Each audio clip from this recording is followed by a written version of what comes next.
用力脚打，用力多，用力的手，用力的到门前那个就脚在边，有了老人到基金给打背，老可怜啊！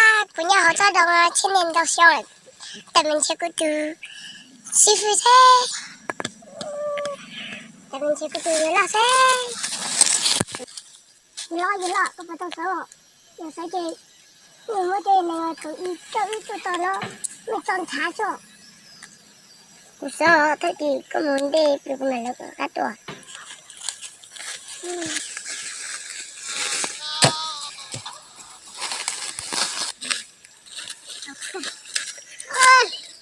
老一个给我的腿上上。你怎么觉得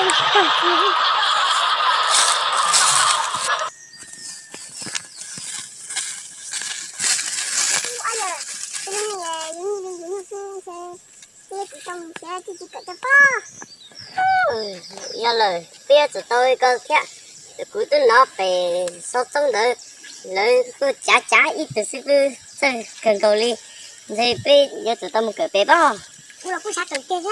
不对哦，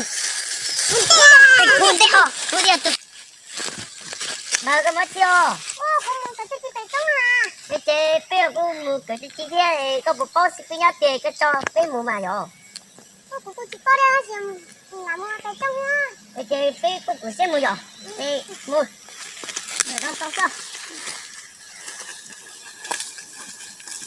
Để nó chặt gió nè.